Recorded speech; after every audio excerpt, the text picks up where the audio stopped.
જય જિનેન્દ્ર. જૈન સાહિત્ય એકેડમી ટ્રસ્ટના મંચ ઉપર ફરી એકવાર આપ સહુ કોઈનું સ્વાગત છે. જૈન આગમ સાહિત્યનો અભ્યાસ આપણે કરવાનો એક આરંભ કર્યો છે અને છેલ્લા ત્રણેક વ્યાખ્યાન દરમિયાન એક સભરતાનો અનુભવ પણ આપણને થયો છે. એવી એક સભરતા કે જે ગ્રંથ વિશે આપણે નામથી જાણતા અથવા થોડું થોડું આપણે જાણતા હતા એના વિશે વિસ્તારથી જાણવા આપણને પ્રાપ્ત થઈ રહ્યું છે. અને એનું મુખ્ય નિમિત્ત આપણી સાથે કોઈ બન્યા છે તો તે છે डॉक्टर धर्मचंद जी जैन. डॉक्टर धर्मचंद जी जैन, आपका इस मंच पर मैं फिर से एक बार स्वागत करती हूँ और आपको वंदन करती हूँ, आपको प्रणाम करती हूँ. सर, आपके द्वारा आपके साथ आज हम फिर से 10 वैकल्पिक सूत्र भाग 2 में आगे बढ़ेंगे. लास्ट व्याख्यान में आपने 10 वैकल्पिक सूत्र के 4 अध्याय हमें समझाए थे. उसमें श्रवण आदि के क्या आचार होते हैं उसके बारे में आप हमें समझा रहे थे. और उस समय हमारे सारे जो सहभागी यहाँ शामिल हुए थे उन सबको लगा कि इतना सब कुछ हमारी परंपरा में है, हमारी समृद्धि में है, फिर भी हमें क्यों नहीं पता है.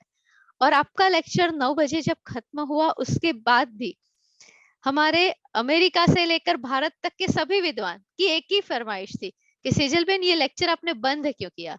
वो दिलीप भाई हो या कल्याणी बेन हो या मेहुल भाई हो या कोमल बेन हो या योगेश भाई हो, सबकी एक मांग थी. तो आपके वाणी के द्वारा हम 10 वैकल्पिक सूत्रों को ज्यादा समझे, ज्यादा पढ़े, इसलिए आपने भी सम्मति दी कि आप उसका दूसरा लेक्चर लेंगे और आज बाकी के जो 6 अध्याय बाकी है उसके बारे में आप हमें समझाए, हमें उस तरफ ले जाए. तो मैं जैन साहित्य एकेडमी ट्रस्ट और हमारे सारे स्वाध्याय की ओर से आपको नम्र निवेदन करती हूँ सर, आज का व्याख्यान का आरंभ करें. डॉक्टर धर्मचंद जी जैन. राग द्वेष विजेतारं ज्ञातारं विश्ववस्तुनः शक्रपूज्यं गिरामीशं तीर्थेशं स्मृतिमानये तीर्थेशं स्मृतिमानये. तीर्थेश प्रभु को नमन करने के पश्चात उन्हीं की परंपरा में आचार्य स्वयंभव सूरी के द्वारा प्रणीत निर्यूहित आगम 10 वैकल्पिक सूत्र का हम अध्ययन कर रहे हैं.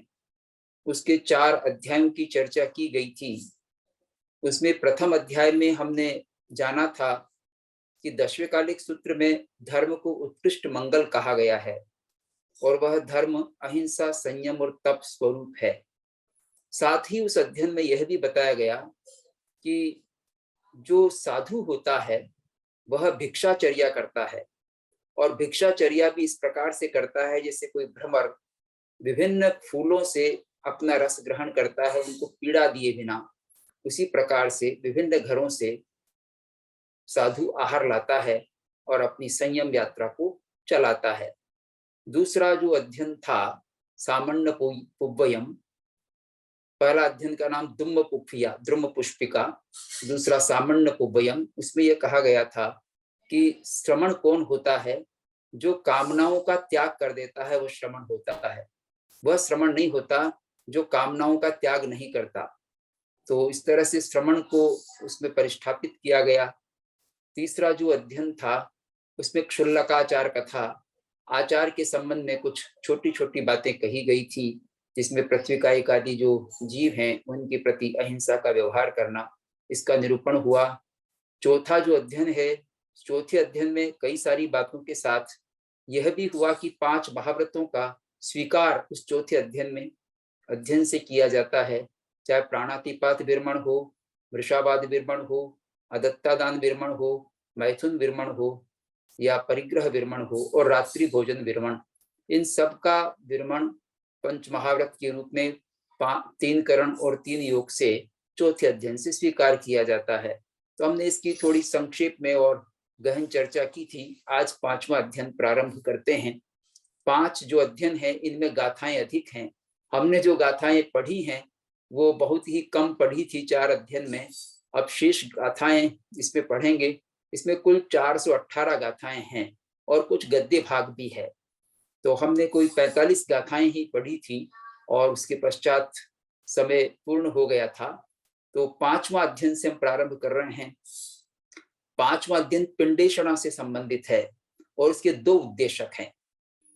प्रथम उद्देशक में 100 गाथाएं हैं और द्वितीय उद्देशक में 50 गाथाएं हैं। इस तरह से पंचम अध्ययन में 150 गाथाएं हैं। जो पिंडेषणा का मतलब होता है, पिंड का अर्थ होता है भोजन। भोजन की एषणा करते हैं साधु। साधु खोज करते हैं कि उनके योग्य भोजन कौन सा है और वो ग्रहण करने योग्य है या नहीं है। दोष रहित हो तो वो ग्रहण करते हैं, दोष युक्त हो तो ग्रहण नहीं करते हैं। तो उन दोषों का प्रतिपादन भी यहाँ किया गया है। गृहस्थ को भी कुछ दोष लगते हैं और कुछ साधु उन सब दोषों को टाल करके आहार लाते हैं। तो इसमें उन दोषों की चर्चा की गई है। पिंडेषणा में यह भी कहा गया है कि इसमें प्रथम उद्देशक में कि साधु किस प्रकार से आहार के लिए जाए और शांत चित्त होकर के जाए। उच्च नीच कुलों में सब प्रकार के घरों में जाए, लेकिन राजपिंड की तरफ उसका आकर्षण न हो। राजा के घर में जाकर सरस आहार लेने के प्रति उसका विशेष आकर्षण न हो। सभी घरों से आहार लाए, सरस आहार मिले, नीरस आहार मिले, जैसा मिले उसको अच्छा समझ करके उस आहार को ग्रहण करे। तो जो पिंडेषणा है, भोजन की जो एषणा है, यहाँ आहार 4 प्रकार का माना जाता है। एक अशन, अशन का अर्थ होता है जो खाद्य पदार्थ हैं, अन्न आदि हैं। जो भी खाद्य पदार्थ हैं, वो सब्जी भी हो सकती है, फल भी हो सकते हैं, अन्न भी हो सकता है, दालें आदि हो सकता है। इनसे जो बना हुआ भोजन है वो भी अशन है। अशन का मतलब होता है खाया जाने वाला इस प्रकार का भोजन जिससे हमारा पेट भरता है। दूसरा पानम, जो पान होता है, पेय पदार्थ होता है। पान शब्द के 2 अर्थ किए जाते हैं। एक तो पेय अर्थ भी किया जाता है, दूसरा पानी अर्थ किया जाता है। मात्र पानी को उस पे लिया गया है और शेष पेयों को भी अशन में ले लिया गया है। दुग्ध आदि को अशन में लिया जाता है, कुछ उसको पेय में लेते हैं। प्राचीन दोनों प्रकार के अर्थ हमको प्राप्त होते हैं। और तीसरा होता है खादिम, जो खाद्य पदार्थों के रूप में ड्राई फ्रूट्स आदि हैं, बादाम है, काजू है, पिस्ता है। खादिम, ये खाद्य पदार्थ जो हैं एक तीसरे प्रकार का आहार है। और स्वादिम, जो स्वाद के लिए इलायची, सौंफ, सुपारी आदि जो हैं, ये स्वाद के लिए, बढ़ाने के लिए काम में लिए जाते हैं। इनको स्वादिम कहा जाता है। इस प्रकार 4 प्रकार के आहारों का वो अन्वेषण करते हैं यथा योग्य। इनके अलावा भी जो श्वेतांबर साधु हैं, वो उनको आवश्यकता होती है तो अन्य वस्त्र आदि की, कंबल आदि की, या जो सी भी आवश्यकता होती है, पाटले आदि की, धागे की, सुई की, जहां जैसी जरूरत होती है उसके अनुसार उसकी एषणा करते हैं। और एषणा करते समय ये देखते हैं कि वो जो वस्तु मिल रही है वो सचित्त तो नहीं है। एक बात ये देखते हैं कि वो सचित्त नहीं होनी चाहिए, यानी सजीव नहीं होनी चाहिए। सचित्त वस्तु उनके लिए अग्राह्य होती है। जब वो अचित्त हो जाती है तभी साधु उसका ग्रहण करते हैं। एक बात। दूसरी बात ये कि देने वाले की भावना है या नहीं है। वस्तु तो है दाता के पास, लेकिन देने वाले की भावना भी होनी चाहिए। अगर उनकी भावना नहीं है तो साधु के लिए वो ग्राह्य नहीं है। तीसरी बात हम ये कह सकते हैं कि वो जो वस्तु है वह किसी सचित्त वस्तु से, अचित्त होते हुए भी सचित्त वस्तु से छू तो नहीं रही है, टच तो नहीं हो रही है, संगट्टा तो नहीं हो रहा है। संगट्टा हो रहा हो तो भी उसको ग्रहण नहीं करते हैं। इसी तरह से कोई गृहस्थ जिसके हाथ धोए हुए हों, सचित्त जल से धोए हुए हों, और फिर वो देना चाहे तो उसके हाथ से नहीं लेते हैं। या वो किसी वनस्पति से छू रहा हो, बीज आदि से छू रहा हो, और फिर वो देना चाहे तो उसके हाथ से भी नहीं लेते हैं। यानी सचित्त कोई भी अगर वस्तु छू रही हो, सचित्त जो विशेष रूप से एक केंद्रीय है, जिसमें जल भी है, अग्नि है और वनस्पति है। वायु का तो हम नहीं कह सकते, पर ये पृथ्वी, जल, अग्नि और वनस्पति, इनको हम विशेष रूप से, क्योंकि वायु में भी ये माना जाता है कि उनके कारण से हम पंखे को ऑन ऑफ नहीं कर सकते, लाइट को ऑन ऑफ नहीं कर सकते। इन सब जहां भी जीव माना जाता है, कुछ परंपराएं मानती हैं, कुछ नहीं मानती है, दोनों प्रकार के हैं। पर आज उस समय कोई लाइट का ऐसा उपयोग इस तरह का नहीं था, पंखा लाइट वगैरह का। तो वहां जब जो अग्नि प्रज्वलित होती थी तो अग्नि के छूना नहीं चाहिए। उन सबको देख करके जो जो सचित थे उनका त्याग करके और वो वस्तु को ग्रहण करते थे, जो उनके लिए उपादेय होती थी, अचित वस्तु होती थी, उसको स्वीकार करते थे। और ये दशविकालिक सूत्र उसका प्रतिपादन करता है। तो इसके दोनों उद्देश्यों में, प्रथम उद्देश्य में भी कैसे खोज की जाती है, इसके 3 भाग है एषणा समिति के। एक तो होता है गवेषणा, सही सही वस्तु की खोज की जाए। दूसरा ग्रहण एषणा, वो ग्राह्य है कि नहीं है, ग्रहण की जाए कि नहीं की जाए। और तीसरा उसका परिभोग से संबंधित। तो पहले तो अचित्त वस्तु की खोज की जाएगी और सही मिल जाएगी, तो उसको लेते समय भी ध्यान रखना पड़ेगा कि किस प्रकार लिया जाए। जैसे देने वाला किस भावना का है, या देने वाला सचित्त पदार्थों से तो नहीं छू रहा है, या देने वाली महिला गर्भवती हो और उसको उठने बैठने में कष्ट होता हो तो उसके हाथ से नहीं लेते। अगर वो स्तनपान करा रही हो तो ऐसी महिला के हाथ से नहीं लेते। या किसी भी इस तरह की परिस्थिति में जिससे जीव हिंसा को या पीड़ा को कहीं प्रश्रय मिलता हो, पीड़ा होती हो, तो ऐसे व्यक्ति से उसकी भावना होते हुए भी नहीं लिया जाता है। तो इस तरह से बहुत सारे नियमों का वहां प्रतिपादन हुआ है पिंडेषणा में, पंचम जो अध्ययन है उसमें।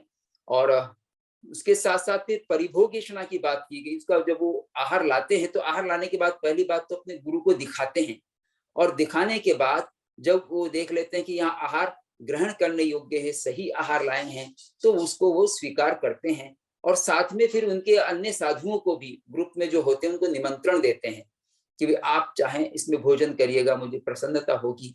तो उनको साथ में बिठा करके भी भोजन किया जाता है।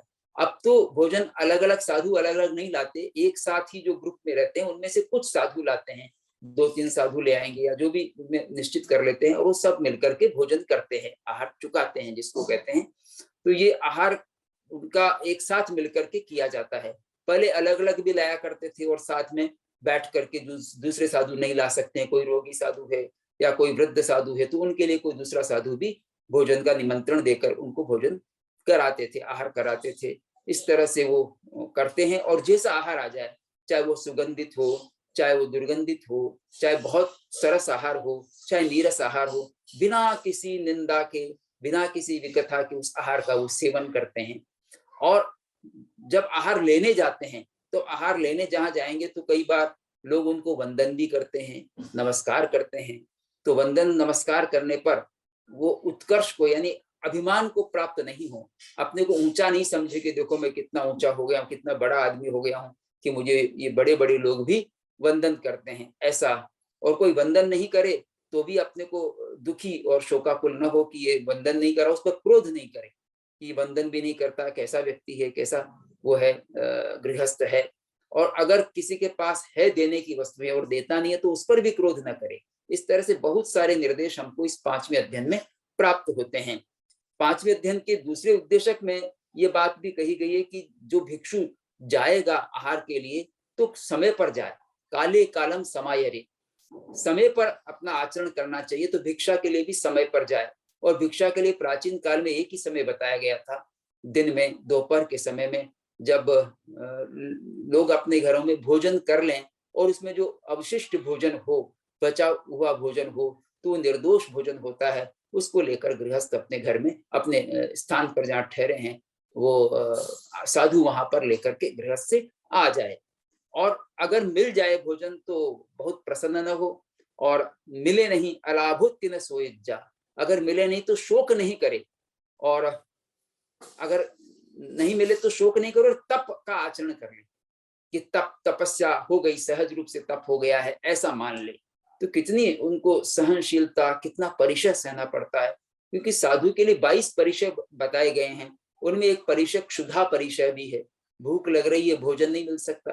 देखिए वो भोजन बना नहीं सकते, और खरीदा हुआ भोजन भी वो नहीं लेते हैं, उनके निमित्त से खरीदा हुआ, उनके लिए अगर कोई खरीद कर लाता है, उनके सामने लेकर आता है, जैसा कि हमने तीसरे अध्याय में देखा था, उनके सामने लेकर के आता है तो उसको भी वो ग्रहण नहीं करते। तो इस तरह से बहुत सारे नियम दिए गए हैं। और अगर कोई लेने गए आहार और उस घर में कोई पहले से ही भिक्षु आया हुआ है कोई श्रमण आया हुआ है, कोई ब्राह्मण आया हुआ है, या कोई याचक आया हुआ है, कोई भिखारी आया हुआ है, और वो उस घर में अगर मांग रहा है तो उस घर में वो जाकर के आहार नहीं लाते हैं। उनके चले जाने पर या कोई दूसरा वहां लेने वाला ना हो तब उस घर में जाकर के आहार ग्रहण करते हैं, अन्यथा नहीं ग्रहण करते। और अगर कोई स्त्री पुरुष आदि उनको वंदन करते हैं, बच्चा वंदन करता है, तो उससे भी याचना नहीं करते कि भी तू मुझे कुछ दे, इस तरह से वो नहीं मानते, नहीं करते हैं। एक विशेष इसमें श्लोक आया है जो उनके पूरे जीवन के लिए उपयोगी है, जो केवल आहारचर्या के लिए नहीं अपितु पूरे जीवन के लिए वो गाथा है। पूयनट्ठा जसो कामी मान सम्मान कामये। पूयनट्ठा जसो कामी, पूजा के लिए, कोई उनकी पूजा करे, पूजा के लिए पूजा नहीं चाहते वो। पूयनट्ठा जसो कामी, यश की कामना करने वाले नहीं होते, दूसरों से पूजन कराना नहीं चाहते, यश की कामना नहीं करते।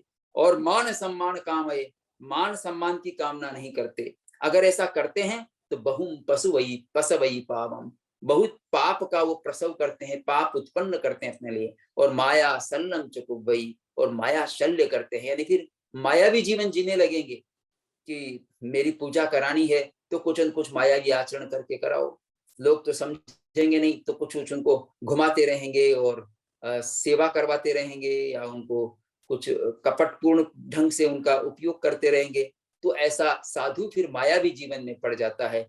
इसलिए वह पूजा का आकांक्षी नहीं हो, यश की कामना का आकांक्षी नहीं हो। कितनी बड़ी बात है।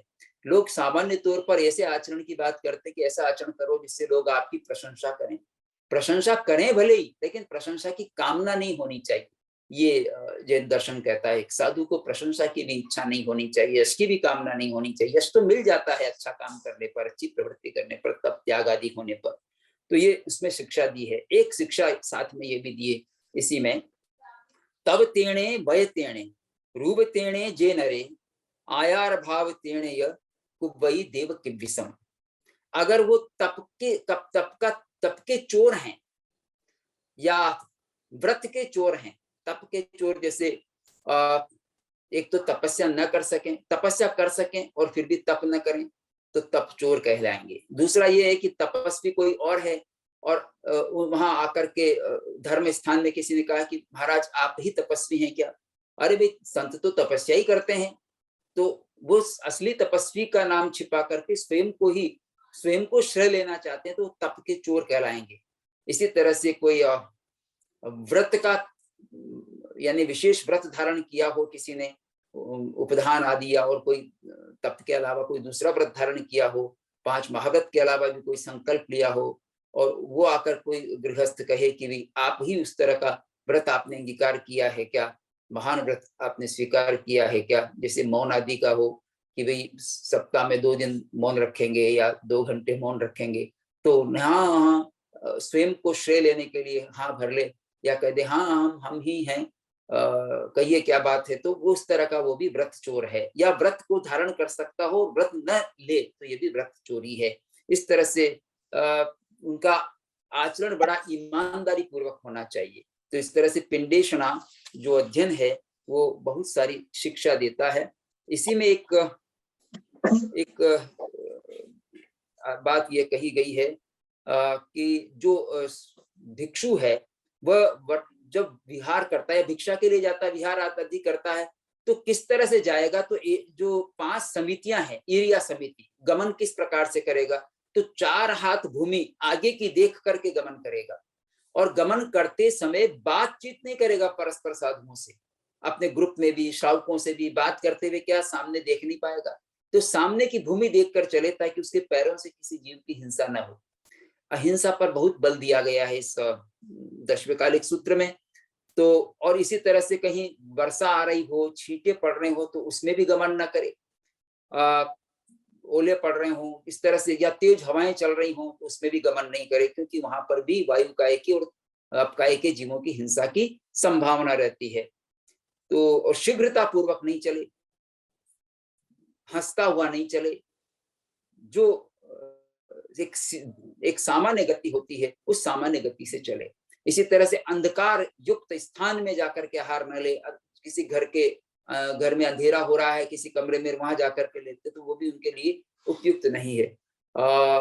प्रकाश पहले से होना चाहिए, चाहे सूर्य का प्रकाश हो, लाइट जली हुई तो पहले से जली हुई होगी तो उसमें से ले सकते हैं। इस तरह से इसमें एशना समिति के साथ साथ इरिया समिति की बातें भी है, और साधु के इस तरह का आचरण ही उनको महान बनाता है। ऐसा कहा जाता है कि साधु जो है चुपचाप किसी घर में जाता है और बड़े ईमानदारी के साथ साहूकार की तरह लौट कर आता है। तो ये उनके जीवन की विशेषता होती है। छठा अध्ययन जो है उसका नाम है महाचार कथा, और दूसरा नाम और है धम्मत्थ काम। इस अध्ययन में 18 आचार के 18 स्थानों की चर्चा की गई है। इसको महाचार कहा है। तो क्षुल्लकाचार तो तृतीय अध्ययन है, उसी का इसमें विस्तार दिया गया है और महाचार नाम दिया गया है। तो 18 बिंदुओं की इसमें विशेष चर्चा है, उनको सतर्क या तर्क पूर्वक सिद्ध किया गया है। तो 18 कौन से ऐसे आचार हैं? तो उसमें 6 तो यही है, जो 6 प्रकार के जीव हैं, 6 काय के जीव हैं और वो हैं, और 6 प्रकार के व्रत हैं, 5 महाव्रत और 1 रात्रि भोजन त्याग। तो वय छक्कम, काय छक्कम, ये 2 तो 6 हैं।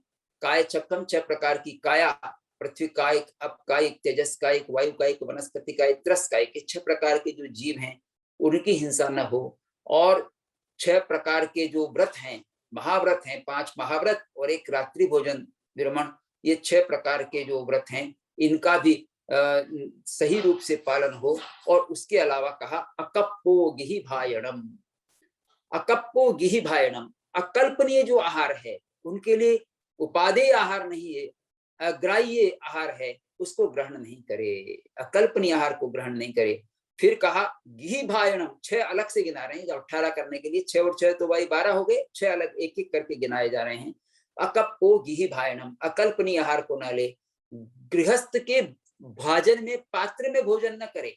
गृहस्थ जिन पात्रों में भोजन करता है उसमें भोजन न करे। साधु के पात्र अलग होते हैं जिनमें वो लेकर आते हैं, लकड़ी के बने होते हैं, बड़े ही हल्के होते हैं वजन में, और अलग अलग परंपराओं में उनमें अलग अलग रंग लगे रहते हैं, पर उन्हीं लकड़ी के पात्रों में वो भोजन लेकर के आते हैं। पलियंक निषेध जाय, और गृहस्थ के यहाँ जाकर के पलंग पर नहीं बैठे या किसी कुर्सी आदि पर नहीं बैठे।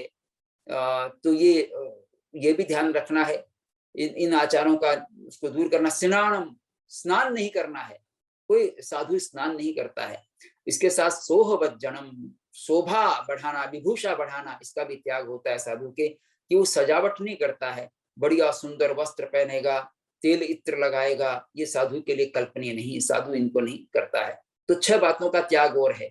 तो एक तो हो गया वयच्छक्कम, 6 प्रकार के व्रतों का पालन।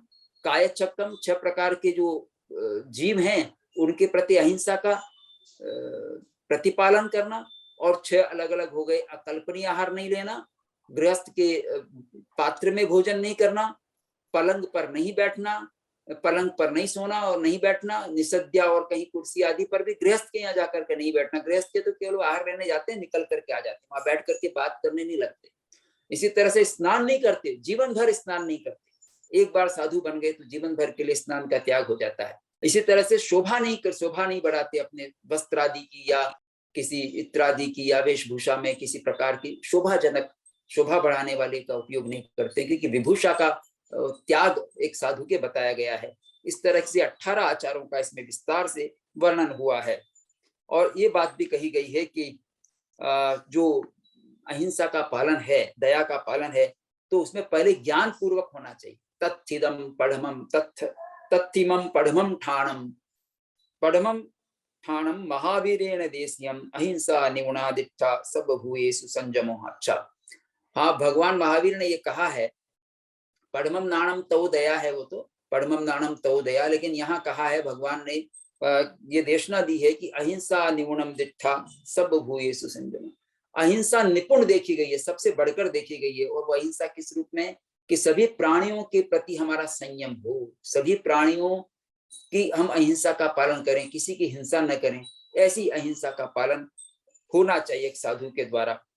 क्योंकि किसी भी प्रकार के प्राणी हो, चाहे वो त्रस हो, स्थावर हो, उनको जान करके और बिना जाने न तो हिंसा करे और न हिंसा करवाए और न हिंसा करने वाले का अनुमोदन करे।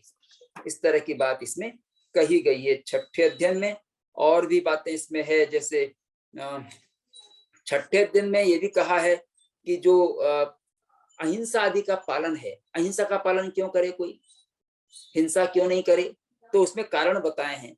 जैसे कारण बताया है कि जो जीव है वह जीव कोई मरना नहीं चाहता, सभ्य जीवा भी इच्छन्ति जीवम न मरिज्युम, सब जीव जीना चाहते हैं, मरना कोई नहीं चाहता। तम्मा प्राणवहम घोरम निगंथा वज्जयंतिरम, इसलिए प्राणवध जो है वो घोर पाप है और निर्ग्रंथ उसको नहीं करते हैं, तर्क दे दिया गया साथ में। इसी तरह से वृषावाद का विरमण क्यों करें, तो इसमें हेतु दिया गया, तर्क दिया गया कि वृषावाद को क्यों छोड़े, तो कहा गया मुसावाओ ये लोगम्मी सब साहु इम गरियो, कि वृषावाद जो है, झूठ बोलना है, वो समस्त साधुओं के द्वारा गर्हित माना गया है। सब उसकी निंदा करते हैं, उसको ठीक नहीं मानते हैं। अविश्वास हो ये भूयाणम, और वृषावाद करने से प्राणियों को अविश्वास पैदा हो जाता है, झूठ बोलेगा तो अविश्वास हो जाएगा। तम्मा मौसम विभज्य, इसलिए वृषावाद का त्याग करना चाहिए।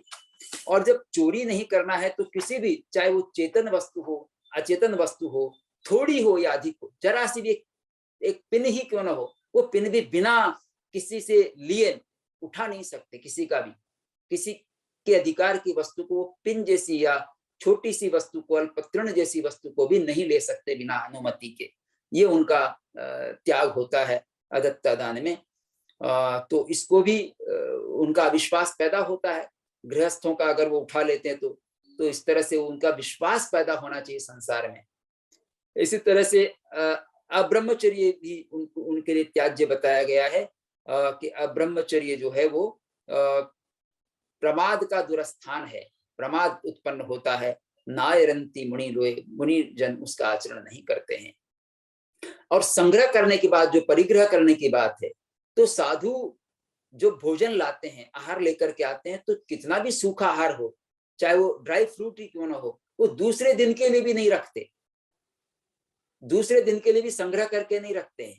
अगर संग्रह करते हैं तो इसमें तर्क दिया गया है कि जो संग्रह करता है वो आचार से साधु नहीं होता, गृहस्थवत हो जाता है। गृहस्थ जैसे संग्रह करता है वैसे साधु संग्रह करने लग गया। तो साधु संग्रह नहीं करता है, वो तो दूसरे दिन के लिए बचा कर नहीं रखता है, जितना काम आता है उतना ही लाता है और उसका उपयोग शाम तक कर लेता है। ये उनकी चर्या होती है। सातवां जो अध्ययन है वो है वक्क शुद्धि अध्ययन। छठे अध्ययन में 69 गाथाएं हैं, 69। सातवां अध्ययन जो है वक्क शुद्धि अध्ययन है। वक्क शुद्धि, वाक्य शुद्धि, वाक्य का प्रयोग किस प्रकार किया जाए, कैसी भाषा का प्रयोग किया जाए, तो भाषा समिति भी इसमें आ जाती है। इरिया समिति की बात तो वहां जुड़ गई है, लेकिन भाषा समिति भी इसमें आ जाती है, और वचन गुप्ती भी आ जाती है। वचन गुप्ती, जो अशुभ वचन है उसको न बोलना वचन गुप्ती है, और सही वचनों का प्रयोग करना, समय पर प्रयोग करना, ये भाषा समिति है कि कैसे भाषा का प्रयोग किया जाए और कैसी भाषा का प्रयोग न किया जाए। इन दोनों का आचरण एक साधु को महान बनाता है। तो साधु आचरण में सभी तरह से हम लोगों के लिए आकर्षण का केंद्र होता है, क्योंकि उसका जीवन बड़ा सधा हुआ जीवन होता है। कहीं भोगों की लिप्सा नहीं होती, कहीं हीन भावना नहीं होती, और कहीं अपने को महान भी नहीं मानते। न तो गौरव होता है, न तो उनको अहंकार होता है, न उनको हीन भाव होता है, वो इन सब से रहित होते हैं। तो वाक्य शुद्धि अध्ययन में 57 गाथाएं हैं। इसमें बहुत ही सुंदर बात कही गई है कि वो किस प्रकार की भाषा का प्रयोग करते हैं। तो 4 प्रकार की भाषाएं बताई गई है जैन परंपरा में। एक सत्य भाषा होती है, जिसमें सर्वथा सत्य वचनों का प्रयोग किया जाता है। एक होती है असत्य भाषा, जिसमें बिल्कुल झूठ बोला जाता है। एक होती है सत्य मृषा भाषा, जिसमें झूठ और सच दोनों मिश्रित होते हैं। और एक होती है असत्यामृषा भाषा, जिसमें न झूठ है न सच है, उसको व्यवहार भाषा भी कहते हैं। तो साधु 2 प्रकार की भाषाएं बोल सकता है, एक तो सत्य भाषा को बोल सकता है और एक व्यवहार भाषा को बोल सकता है। व्यवहार भाषा जैसे गांव आ गया, अब गांव आता नहीं है पर हम गांव में पहुंचते हैं पर बोल जाते हैं गांव आ गया, तो गांव आ गया ये बोलना व्यवहार भाषा है। तो इस प्रकार की व्यवहार भाषा का प्रयोग वो कर सकते हैं। व्यवहार भाषा में उनके झूठ नहीं माना जाएगा और सत्य भाषा का प्रयोग कर सकते हैं। पर जो सत्य भाषा है वो अगर क्रोधवश बोली जाती है तो झूठ की कैटेगरी में आती है। लोभवश बोली जाती है तो झूठ की कोटि में आती है। क्रोध, लोभ, भय, हास्य आदि के रूप में भी सत्य भाषा को झूठ की कोटि में कहा है आगम ने। तो इनके वशीभूत होकर के भी उसको भाषा का प्रयोग नहीं करना चाहिए, नहीं तो वो झूठ होगा। तो क्योंकि उनको तो कषायों पर विजय प्राप्त करना है, तो कषायों पर विजय प्राप्त करने के लिए तो ये सारा आचरण है। फिर कषाय पूर्वक अगर प्रयोग करेंगे तो वो साध्वाचार का अंग नहीं बनेगा। तो इस तरह से इन 4 प्रकार की भाषाओं में 2 प्रकार की भाषाएं उनके लिए बोलने योग्य हैं, और उस भाषा का प्रयोग करते समय भी उनको ये विचार करना चाहिए कि वो जो भाषा का प्रयोग कर रहे हैं उससे किसी को चोट तो नहीं पहुंच रही है। तो यहाँ सावध्य भाषा बोलने का त्याग किया गया है। सावध्य का मतलब है जो पापकारी भाषा है। सच तो है पर ऐसा कटु सत्य है कि जो दूसरों को पीड़ा देता है, तो वो सावध्य भाषा कहलाती है। ऐसा सत्य साधु के लिए बोलना कल्पता नहीं है। वो इस तरह का प्रयोग करते हैं जिससे सांपी भी मर जाए और लाठी भी न टूटे, यानी कि बात भी पहुंच जाए और झूठ भी नहीं हो। तो प्रिय रूप में ही वो बात कहते हैं, और इस तरह से कहते हैं कि सामने वाले को वो गलत असर नहीं करे, उसके लिए पीड़ाकारी नहीं हो, गलत असर नहीं करे, सही असर करे। कड़वी दवा के रूप में असर करे या मीठी दवा के रूप में असर करे, लेकिन दवा के रूप में असर करे, जहर नहीं बन जाए उसकी भाषा, किसी के लिए घातक न बन जाए, उसके लिए प्राण हारक न बन जाए, उसके लिए बिछो करने वाली न बन जाए, पीड़ा देने वाली न बन जाए। ये उनको विचार करना चाहिए। तो वाक्य शुद्धि अध्ययन में इस पर काफी हमको बातें प्राप्त होती है। कहा गया है कहीं कहीं अगर शंका हो साधु को कि ये बात सच है या मिथ्या है, या हम कल वहां पहुंचेंगे या नहीं पहुंचेंगे, जो भी वचन कहे तो शंका युक्त वचन का वो प्रयोग नहीं करे। सत्य कहे या ऐसा है, ऐसा विचार है, ऐसा हो सकता है, इस रूप में कहे। जहां जैसा सच हो वैसा कहे, पर कह दे और वो झूठा पड़ जाए तो उसको साधु के लिए ठीक नहीं है। साधु का फिर अविश्वास पैदा होने लगता है। तो कहा गया है समुपेहम असंदिग्धम, विचार करके और असंदिग्ध भाषा का प्रयोग करे, संदेह रहित भाषा का प्रयोग करे। गिरम भाषे जपन्नवम, ऐसी भाषा का प्रज्ञावान पुरुष प्रयोग करे। अय्यम्मी कालम्मी पच्चुपन्न मना गए, निसंक्यम भवे जमतु एवं एवं तु निद्दिशे, जो निशंक हो, चाहे अतीत काल की बात हो, वर्तमान काल की बात हो या भविष्य काल की बात हो, जिसमें किसी प्रकार की शंका नहीं हो, उस प्रकार के वचनों का वो प्रयोग करे। इसी तरह से जो फरुस भाषा है, जो दूसरों को चुभने वाली भाषा है, वैसी भाषा का प्रयोग नहीं करे। गुरु भुवोपघायणी, और भूत उपघात, किस प्राणियों को उपघात पर पहुंचाने वाली भाषा का प्रयोग नहीं करे, भले वो सत्य हो तो भी बोलने योग्य नहीं है। एक ये कहा कि भाषा मित बोले, सीमित भाषा का प्रयोग करे, सीमित शब्दों का प्रयोग करे, और अदुष्ट भाषा का प्रयोग करे, दोष रहित भाषा का प्रयोग करे। अणुवी भाषे, विचार करके भाषा को बोले। सयान मध्य लहई प्रशंसनम, और ऐसे भाषा का प्रयोग करता हुआ व्यक्ति, ऐसा साधु सज्जनों के बीच में प्रशंसा को प्राप्त करता है, उसका विश्वास बढ़ता है, उनकी बात पर भरोसा बढ़ता है, उनका साधुत्व जो है बलवान बनता है और लोग उनकी प्रशंसा करते हैं। तो ऐसी भाषा का प्रयोग करना चाहिए एक साधु को। अब अष्टम अध्ययन की बात हम करते हैं। अष्टम अध्ययन आचार प्रणिधि अध्ययन है। आचार प्रणिधि अध्ययन में आचार को एक निधि बताया गया है। प्रणिधि मतलब निधि, जिसमें इस आचार में एकाग्रता की बात है, किस तरह से साधु एकाग्र हो और आचार की सरिता में कैसे अपने इंद्रिय को, मन को निग्रहित करे और उनको कैसे प्रवाहित करे, इसके संबंध में प्रतिपादन हुआ है। और इसमें बहुत सारी आचार की विशेष बातें कही गई हैं।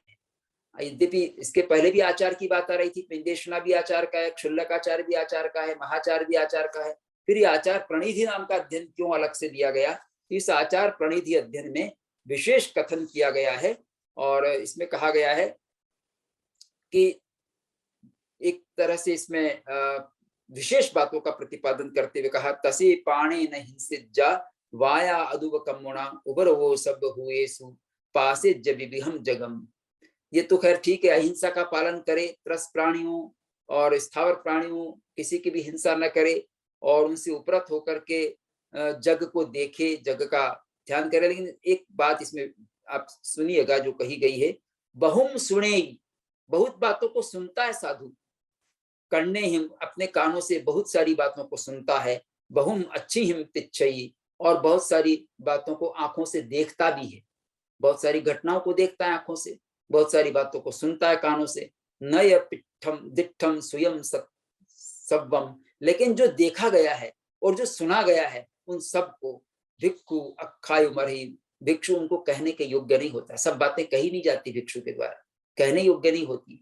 देखता तो बहुत ऊंची नीची बातें हैं, सुनता भी बहुत है लोगों के बारे में, कौन कैसा है क्या है, बहुत बातें सुनता है, जगत में बहुत सारी बातें कहता है, लेकिन सब बातों बहुत सारी बातों को देखता है, लेकिन सब बातें कहने योग्य नहीं होती। इसका विवेक एक साधु को होना चाहिए। यह आचार की एक विशेष बात उसमें कही गई है।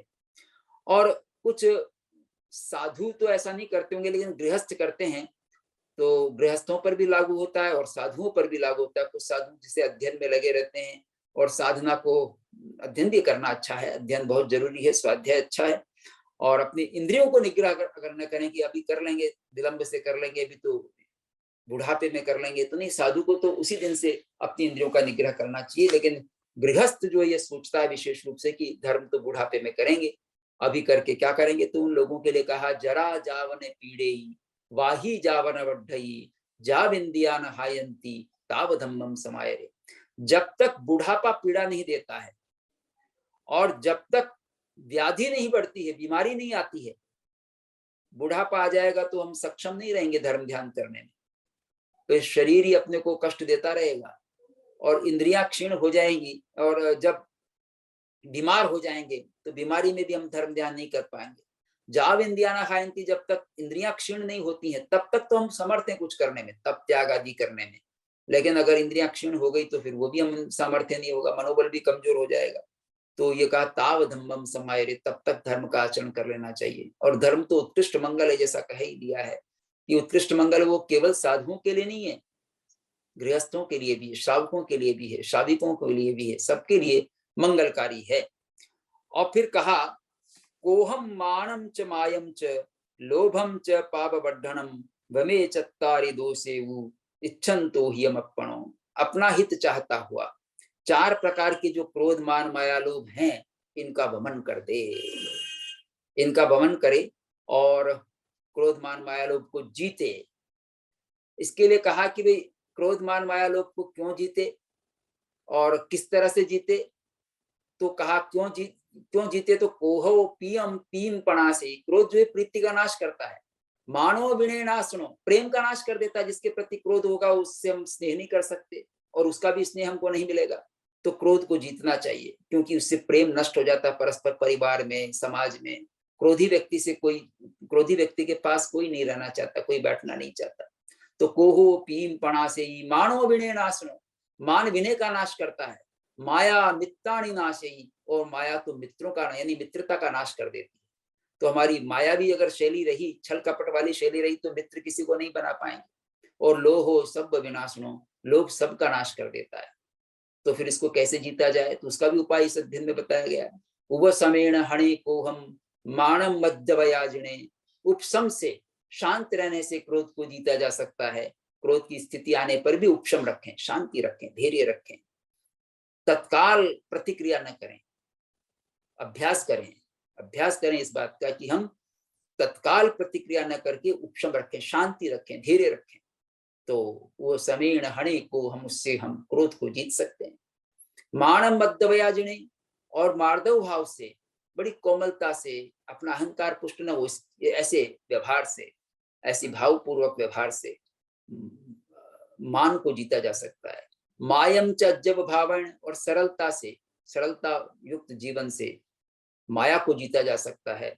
और लोभम संतोष वोजने, संतोष से लोभ को जीता जा सकता है। इस तरह से अध्ययन कषाय विजय की भी शिक्षा देता है आचार में कि एक साधु का तो लक्ष्य यही होता है, आचार कैसे उनका शुद्ध हो, ये उसका प्रमुख लक्ष्य होता है। इसी में भाषा के प्रयोग की बात इसमें भी कह दी गई है, जो हमने 7वें अध्ययन में पढ़ी, इसमें भी कही है दिट्ठम नियम असंदिग्धम, जो हमने देखा है वो बात कहनी चाहिए और परिमित रूप शब्दों में कहनी चाहिए, संदेह रहित होकर के कहनी चाहिए, संदेह युक्त बात को नहीं कहना चाहिए। परिपूर्णम, जो प्रतिपूर्ण है, जिसके बारे में पूरी जानकारी है, ऐसी बातों को कहना चाहिए और ज्यादा नहीं बोलना चाहिए। अल्पभाषी होना चाहिए। एक विशेष बहुत ही अच्छी शिक्षा दी गई है साधु के लिए, गाथा में दी गई है। विभूषा इत्थि संसर्गो पणियम रस भोजनम नरसत्तगवेशिस विषम ताल उडम जहा। विभूषा सजावट जो है शरीर की, वस्त्रों की, अपनी सजावट, बाह्य सजावट ही विभूषा।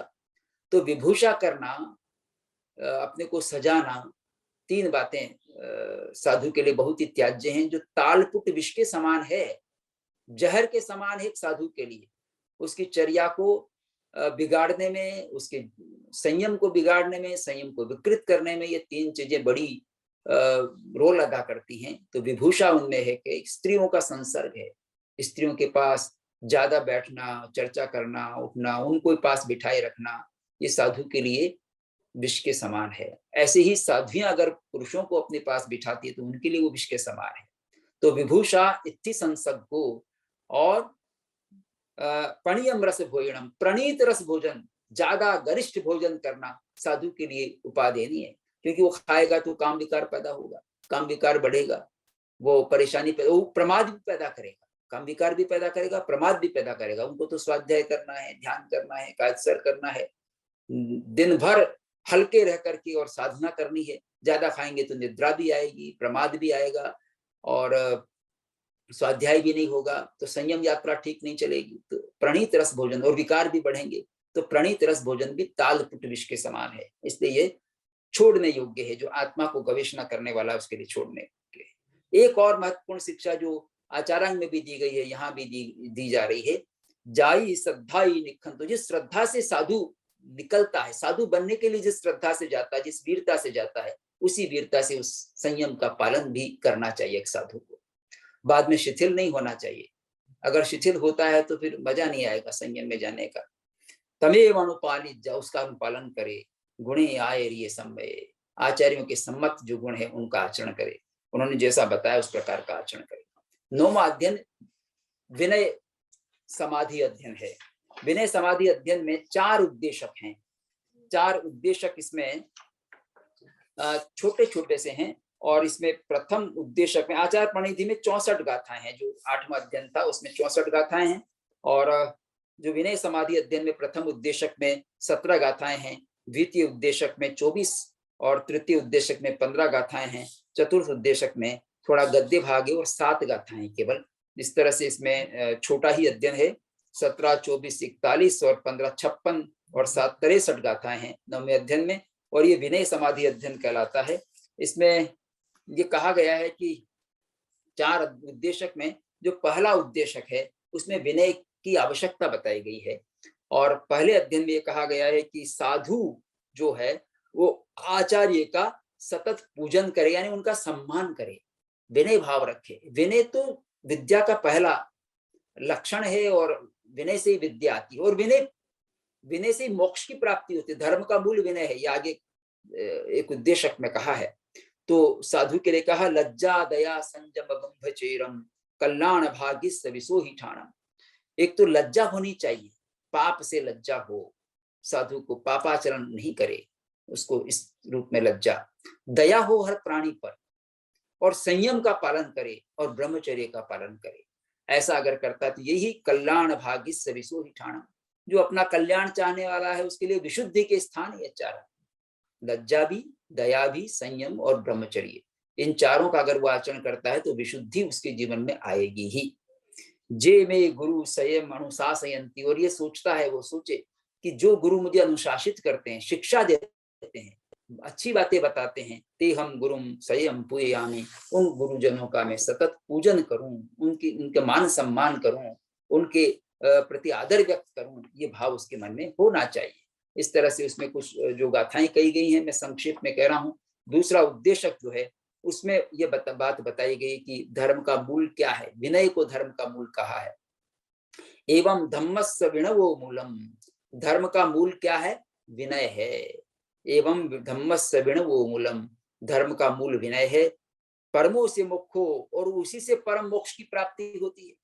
धर्म से परम मोक्ष की प्राप्ति होती है। विनय के बिना धर्म जीवन में नहीं टिकेगा। जैसे सरलता के बिना, शुद्धता के बिना धर्म नहीं टिकता, वैसे ही विनय का भी उसमें अनिवार्यता होती है कि विनय नहीं होगा तो धर्म फिर नहीं टिक पाएगा, क्यों अहंकार जो है वो गुणों का नाश कर देता है।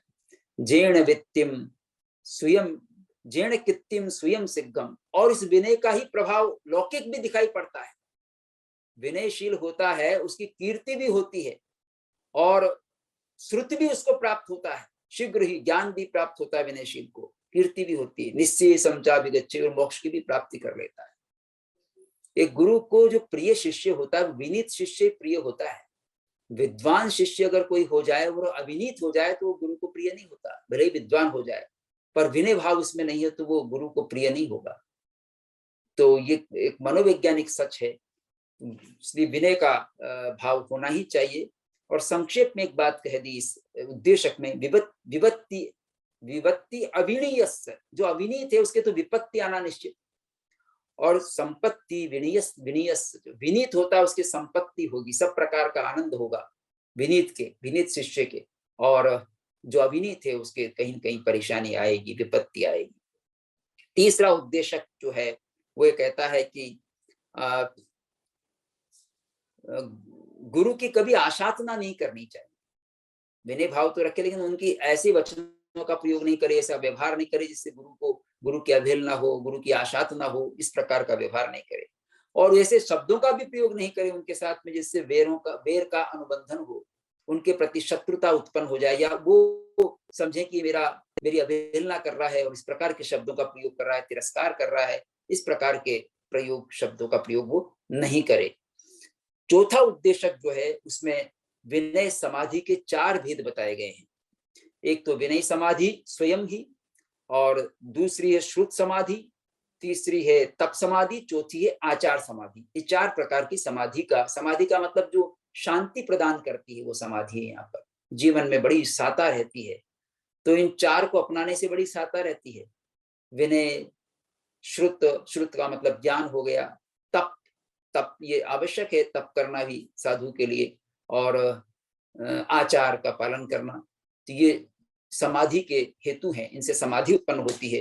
तो विनय समाधि में क्या कहा गया है कि अगर साधु आचार्य किसी साधु को शिक्षा देता है, अनुशासन करता है, तो अनुशासन करते हुए ध्यान से सुनता है बात जो क्या बता रहे हैं। अनुशासन में शिक्षा भी दी जाती है, आगम की बात, कोई अच्छी जीवन की बात बताई जाती है तो उसको ठीक से सुनता है और सुन करके स्वीकार करता है, समझ करके स्वीकार करता है। दूसरी बात, तीसरी बात इसमें उसके अनुसार जीवन जीता है, और चौथा है कि उससे आत्मा का उत्कर्ष करता है।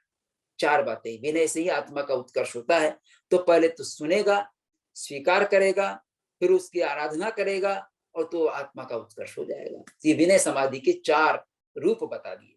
इसी तरह से श्रुत समाधि के बारे में कहा कि मैं श्रुत का अध्ययन क्यों करूं, शास्त्र का अध्ययन क्यों करूं, तो शास्त्र के हमने आगम का अध्ययन क्यों करूं जो पढ़ा था प्रारंभ में, तो उसी से ये रिलेटेड है कि श्रुत का मैं अध्ययन करूंगा तो पहली बात तो मुझे श्रुत की प्राप्ति होगी, जो बड़ा महत्वपूर्ण होता है, इसलिए अध्ययन करना चाहिए। दूसरा कि मैं एकाग्र चित्त होऊंगा उसके माध्यम से, जो मेरा चित्त इधर उधर भटकता है, विकार में चला जाता है, उसको मैं एकाग्र कर पाऊंगा।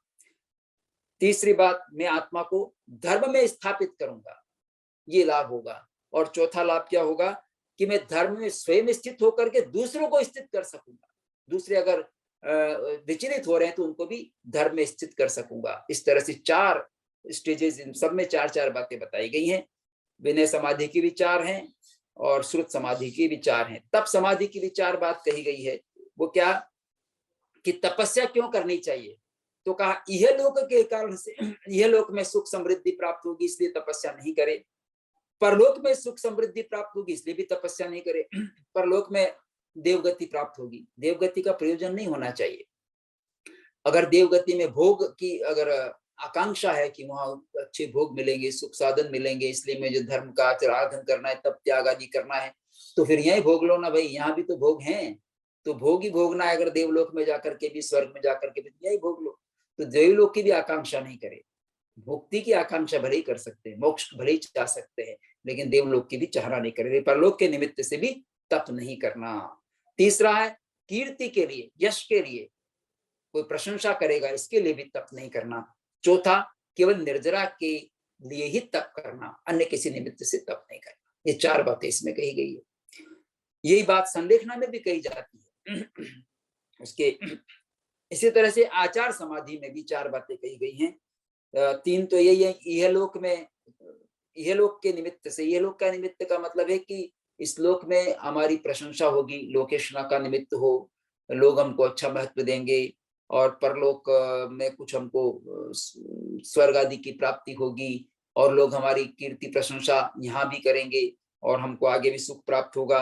और चौथा आरहत, चौथा है कि आरहत हेतु के अतिरिक्त, अरहत की प्राप्ति के अतिरिक्त, यानी केवल ज्ञान प्राप्त हो जाए हमको, इसके अतिरिक्त और किसी निमित्त से आचार का पालन न करे। बाहरी कारणों से आचार का पालन करने की बात नहीं कही, नहीं तो नीचे ही अटक जाएगा, ऊपर नहीं बढ़ पाएगा। ये उसमें इसलिए हेतु दिए गए हैं। इस तरह से ये 9वां अध्ययन पूर्ण होता है। 10वां अध्ययन भी बड़ा महत्वपूर्ण है। 10वां अध्ययन का नाम है सभिक्षु।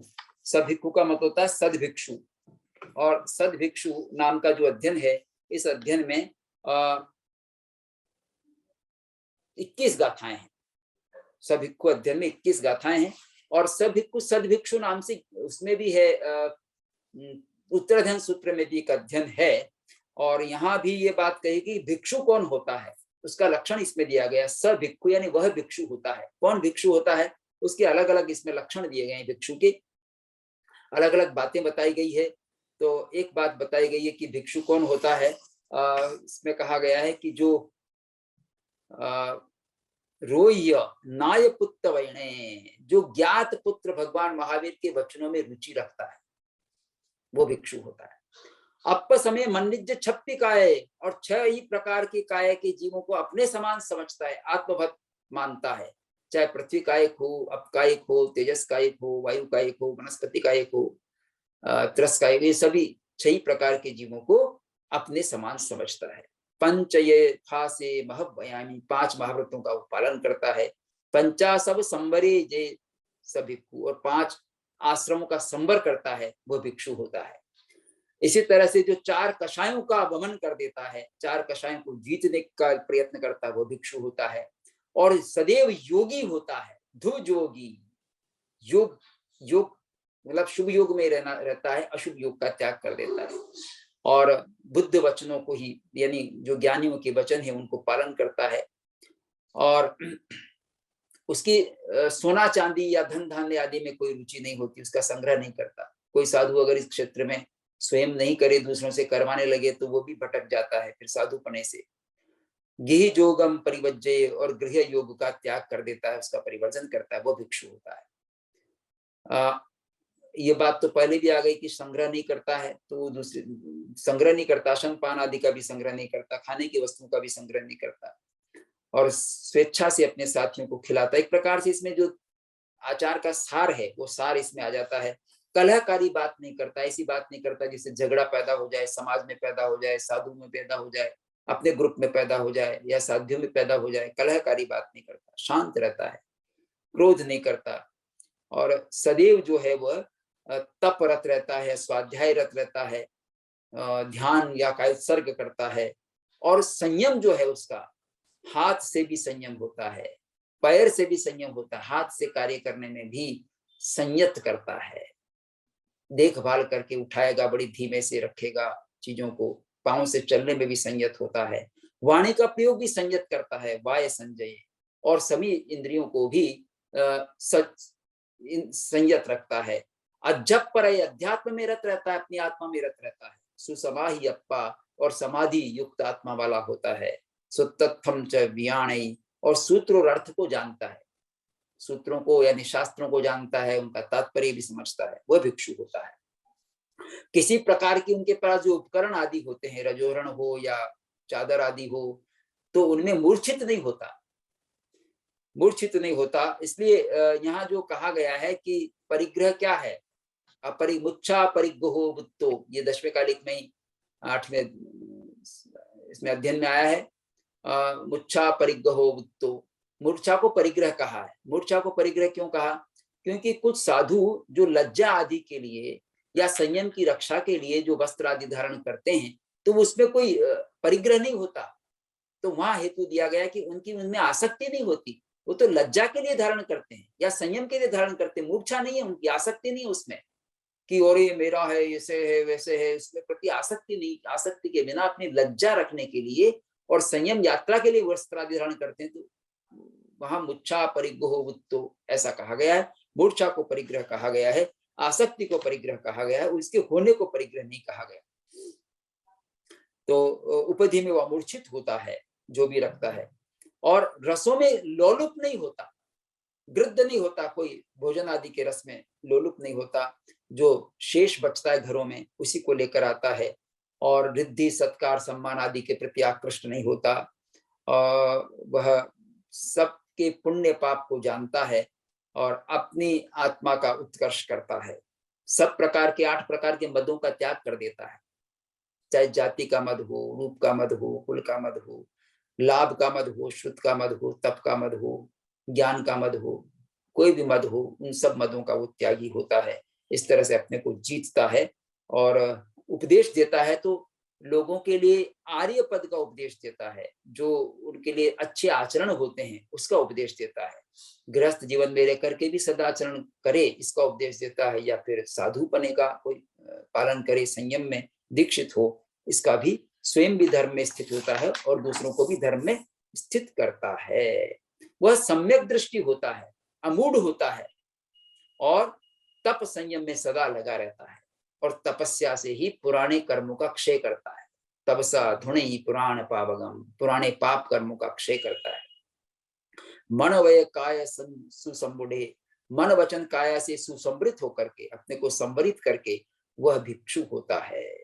वो उस दुख सुख में समान होता है, दुख सुख को समान रूप से सहता है, सुख में बहुत हर्षित नहीं होता, दुख में दुखी नहीं होता, ऐसे समभाव में जिसका जीवन होता है। और धम्म जान रहे सया, धर्म ध्यान नहीं रत रहता है, ऐसा भिक्षु होता है, वो सद भिक्षु है। और ऐसा भिक्षु के इसमें निरूपण किया गया।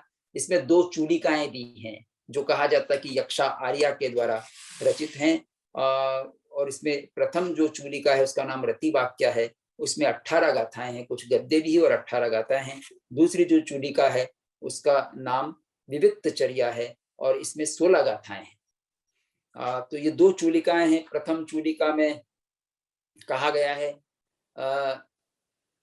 अगर कोई साधु, इसमें ये दिया कि कोई साधु का मन हो जाए कि मैं तो संयम को छोड़ देता हूँ, क्या संयम में रहूंगा, संयम की स्थिरता में अगर वो डामाडोल होता है तो जयाय चयई समधम्मम, जब धर्म का कोई त्याग करता है, अनज्जो भोग कारणा, भोग के कारण से कोई अनार्य व्यक्ति संयम का त्याग करता है तो से तत्तमुच्चिये बाले, वो मूर्छित हो जाता है बालक। आवयम नावबुज्झई, वो आपत्ति को नहीं जानता कि इसके क्या परिणाम आने वाले हैं, क्या दुष्परिणाम होंगे स्वयं के लिए भी समाज के लिए, उसको वो नहीं जानता है। सब धम्म परिभट्टो सर्वपच्छा परितप्य, सब धर्म से परिभ्रष्ट होकर बाद में वो पश्चाताप करता है। तो इस तरह से उसमें शिक्षा दी गई है।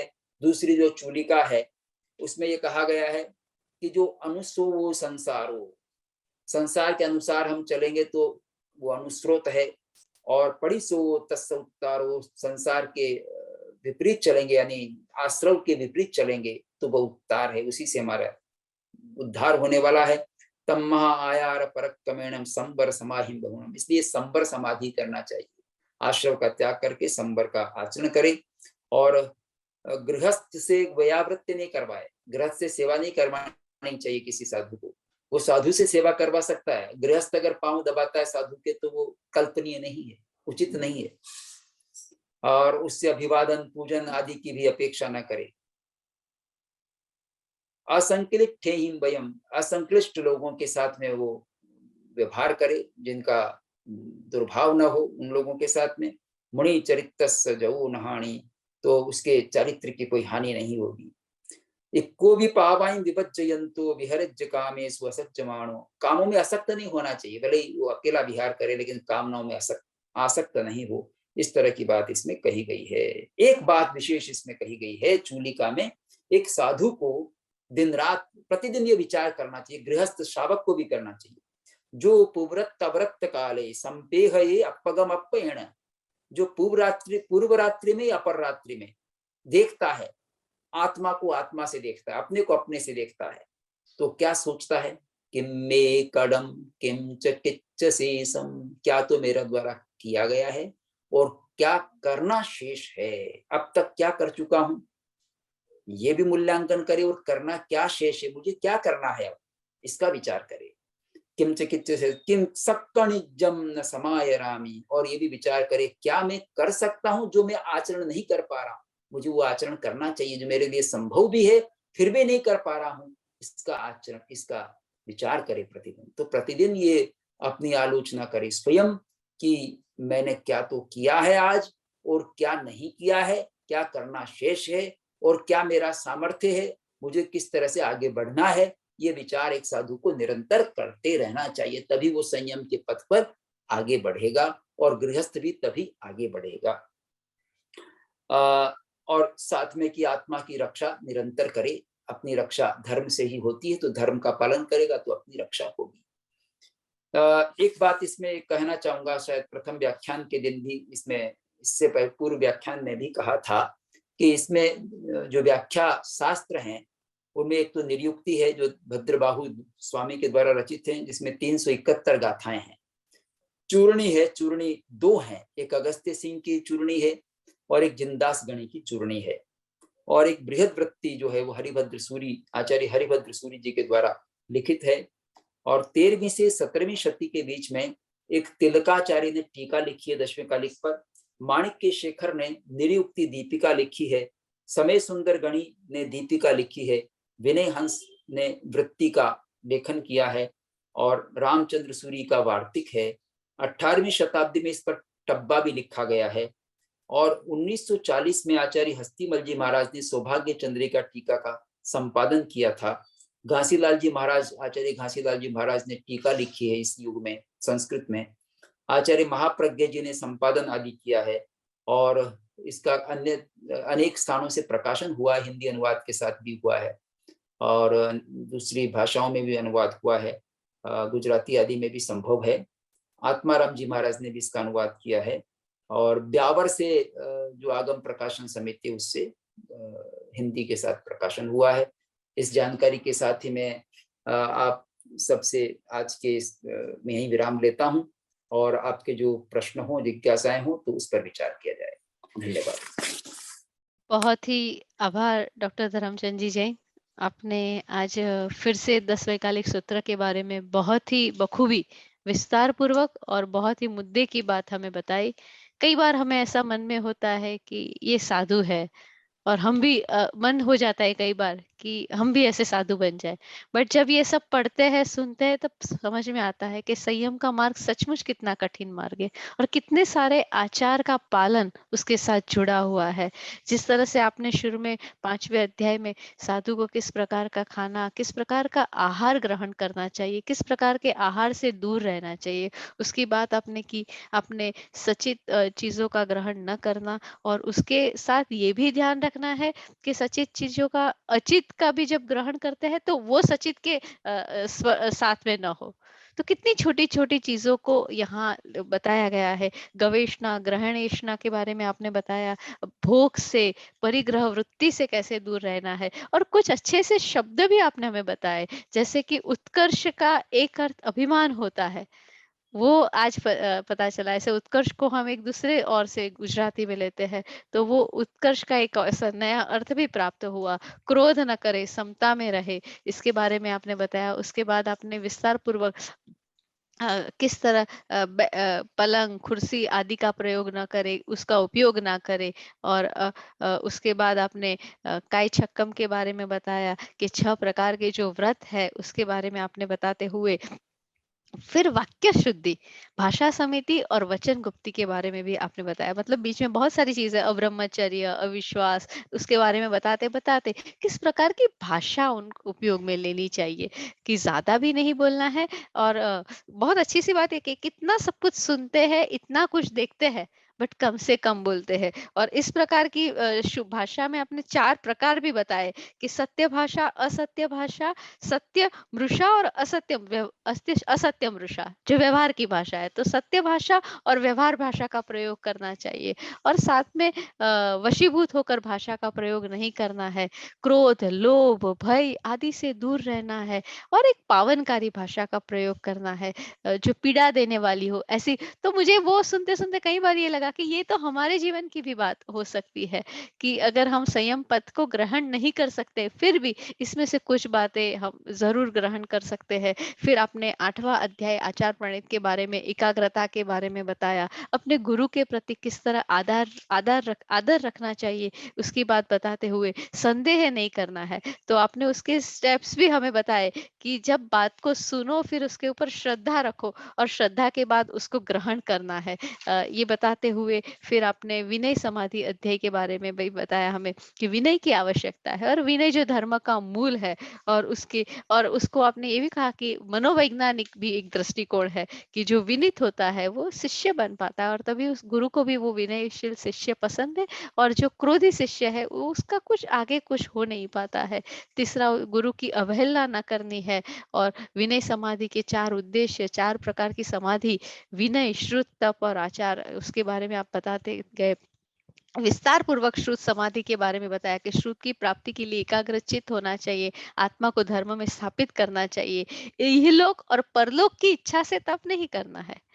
तो ये बहुत महत्व की, किसी भी इच्छा से तप नहीं करना है, और अरहत के हेतु से अलावा और कोई हेतु ना हो। और 10वें अध्याय की बात करते हुए सद भिक्षु के बारे में आपने बताया कि सद भिक्षु का क्या लक्षण होते हैं, और ये बात उत्तराध्ययन सूत्र में भी आई है, ऐसा आपने बताया। तो ऐसी बहुत सारी बात, मैं सारी बात यहाँ कवर नहीं कर सकती हूँ, किंतु दशवैकालिक सूत्र के ये जो बाकी के 6 अध्याय थे, उसके बारे में काफी विस्तार से आपने बताया है। 2 ही सवाल हमारे पास आज आए हैं, बड़े मुझे लग रहा है कि सबको एक स्पष्टता मिल गई है। तो मेरी एक विनंती है कि मैं दोनों सवाल आपके सामने रखूं, उससे पूर्व अगर पॉसिबल है, तो क्या आप एक बार फिर से हमें 10 अध्याय के नाम बता सकते हैं? क्योंकि किसी ने मुझे पूछा है 5वां अध्याय का नाम बताइए, किसी ने पूछा है 6ठा अध्याय का नाम बताए। तो हम 10 अध्याय का नाम बता सकते हैं सबको एक हाँ बार? हाँ हाँ हाँ। जी। पहला तो है दुम्म पुफ्फिया, जिसको द्रुम पुष्पिका भी कह सकते हैं हिंदी में। दूसरा है सामण्य पुव्वयम, श्रामण्य पूर्वक। तीसरा है क्षुल्लकाचार, खुड्डिया यार कहा। चौथा है छठ जीवणिया या धर्म प्रज्ञप्ति, 2 नाम है उसका। छठ जीवनी का भी कहा है, षट जीवनी का 6 प्रकार के जीवों का विवेचन, या धर्म प्रज्ञप्ति भी कहा है। और 5वां है पिंडेषणा। छठा है महाचार कथा, और धर्मर्थ काम भी कहा उसको, धर्मार्थ काम, और महाचार भी कहा है। 7वां वाक्य शुद्धि। 8वां है आचार प्रणिधि। 9वां है विनय समाधि। 10वां है सभिक्षु। ये 10 अध्ययन है, और 2 चूलिकाएं उसमें, रति वाक्य और विविक्त चर्या। बहुत ही आभार। और एक सवाल हमारे सामने ये यहाँ पर पूछा गया है कि जो गुरु होते हैं, why senior monks do not go for गोचरी? ऐसा हमारे जो गुरु होते हैं वो गोचरी के लिए क्यों नहीं जाते हैं? देखिए, जो साधु हैं वो पहले गए हैं, सीनियर जो हैं वो भी गए हैं गोचरी के लिए। पर जब वो देखते हैं कि उनके शिष्य जो छोटे हैं वो तैयार हो गए गोचरी लाने के लिए, और वो उन बड़ों को कष्ट नहीं देना चाहते हैं कि जब हम ला सकते हैं तो आप क्यों जाएं, वो सेवा का भाव उनके मन में रहता है, तो वो बड़ों को नहीं जाने देना चाहते, तो फिर वो उन छोटों को भेजते हैं। नहीं, जब छोटे नहीं ला सकते तो बड़े फिर जाते ही हैं। तो ये तो जो ग्रुप में कैसी व्यवस्था है उसके अनुसार व्यवस्थाएं बन सकती हैं। इसमें कोई बात ऐसा नहीं है कि बड़े जाएंगे नहीं, ऐसा कुछ नहीं होता। छोटे जाने वाले होते हैं तो बड़ों को जाने नहीं देते, इसलिए नहीं जाते। पर अपने जीवन में वो भी गोचरी लाए ही हैं, वर्षों तक उन्होंने भी ये सब काम किया है। पर एक अवसर होता है जब फिर उनकी सेवा होती है, छोटे लेकर आ जाते हैं, तो इसमें कोई बाधा नहीं है। जी। और एक अंतिम सवाल ये पूछा गया है कि जिस तरह से हमारे धर्म की परंपरा में 10 वैकालिक सूत्र में आज श्रवण की क्या आचार होने चाहिए, श्रवण को क्या आचार ग्रहण करने चाहिए, वैसे अन्य धर्मों की परंपरा में भी इस प्रकार के ग्रंथ है क्या हमारे पास? अन्य धर्मों में भी ये आचार, जैसे बौद्धों में आचार है, विनय पिटक आचार का ही ग्रंथ है वहां पर, विनय पिटक बौद्ध भिक्षु के लिए वहां आचार बताया गया है। ऐसे ही अन्य अन्य परंपराओं में भी जो भिक्षु जहां भी होते हैं, साधु संत, उनके लिए आचार बताए गए हैं। पर जितना सूक्ष्म विवरण जैन दर्शन में है और जितना स्ट्रिक्ट है, पालन भी स्ट्रिक्ट है, तो उसने रक्षा की है, या भिक्षु परंपरा की कह दें, या भिक्षु भिक्षुणी की, साधु साध्वी की, या श्रमण श्रमणी की परंपरा यहाँ पर जितनी जीवित रही है वो कहीं जीवित नहीं रही, ज्यादा खंडित हुई है अन्यत्र तो। पर जैन दर्शन में आज भी वह भगवान महावीर की परंपरा चल रही है, बल्कि उसका विकास ही हुआ है। परंपराओं में बहुत ह्रास नहीं हुआ, धीरे धीरे समय समय पर क्रियोद्धार भी होते रहे हैं। पर बौद्ध भिक्षुओं में भिक्षुणियों को जो बनाया गया था, तो भिक्षुणी समाज धीरे धीरे खत्म हो गया, वहां रहा नहीं। अब कहीं कहीं कोई थोड़ी भिक्षुणियां बनी है, लेकिन भिक्षु ही है। आचार का वहां इतनी कठोरता नहीं रही जितनी जैन दर्शन में, जैन परंपरा में रही है। तो यहाँ इसका जीवन अभी तक भी जीवित रह जाना हमारे लिए एक आश्चर्यकारी है, और ये बताता है कि जैन परंपरा में साधुओं ने साध्वाचार का ठीक से पालन किया, तब ये रही है। बीच में शिथिलाचार भी होता रहा, लेकिन सुधार भी होता रहा, ये सब प्रक्रियाएं चलती रही हैं। आज भी जो साधु हैं उनके लिए बहुत सारे चैलेंजेस हैं। साधु तो बन रहे हैं, पर चैलेंजेस आज हैं, चुनौतियां हैं, उनके लिए बहुत सारी चुनौतियां हैं। कभी प्रसंग होगा तो उसकी चर्चा करेंगे। जी। और एक प्रश्न छोटा सा है, ग्रुप में आया है कि क्या 10 वैकालिक सूत्र जो है वो हमारे सभी पंथ में मान्य है, जैन संप्रदाय के सभी पंथ में मान्य है? श्वेतांबर परंपरा में सभी में मान्य है, और दिगंबर परंपरा में कुछ बातों को छोड़कर कुछ कॉमन बातें हैं, लेकिन वो इसको स्वीकार नहीं करते, क्योंकि उनके यहाँ मूलाचार आदि अन्य ग्रंथ हैं जो आचार का प्रतिपादन करते हैं। और गुणों में भी अंतर होता है। हमारे यहाँ साधु में 27 गुण माने गए, उनके यहाँ 28 मानते हैं। तो एक केश लुंचन को भी वो अलग से गुण मानते हैं। हमारे 27 गुणों की चर्चा है, थोड़ा अंतर है। तो ये 10वें कालिक पूरी श्वेतांबर परंपरा में मान्य है, चाहे वो कोई सी भी परंपरा हो। जी, thank you very much sir. बहुत ही अच्छी तरह आपने सारे प्रश्नों के उत्तर भी हमें संतोषकारक रूप से दिए हैं, और हमारे योगेश भाई और आदि ने कहा है कि सर कभी समय मिले तो ज़रूर जो चैलेंजेस है वो भी हमारे साथ शेयर कीजिएगा, आपने अभी बताया तो अगले किसी व्याख्यान में आप उसको भी अपनी बात में ले लीजिएगा। तो मैं पूरे जैन साहित्य एकेडमी ट्रस्ट और सभी स्वाध्यायी की ओर से आपको वंदन करती हूँ, और आपके प्रति अपना आभार व्यक्त करती हूँ कि सर आप बहुत ही अच्छी तरह हमें समझा रहे हैं, और हर दिन एक नए जैसे ગુજરાતીમાં कहते हो પગથિયું ચડી રહ્યા છે અમે, એવી એક અનુભૂતિ અમને થઈ રહી છે। और सर आपका बहुत बहुत बहुत धन्यवाद। धन्यवाद, आपका बहुत बहुत धन्यवाद। और प्रणाम जो भी सर। इसमें जुड़े हैं, मैं उनके प्रति भी अभिवादन करता हूँ कि उनकी वजह से ये शास्त्र का स्वाध्याय हो रहा है। जी सर, प्रणाम। धन्यवाद। प्रणाम।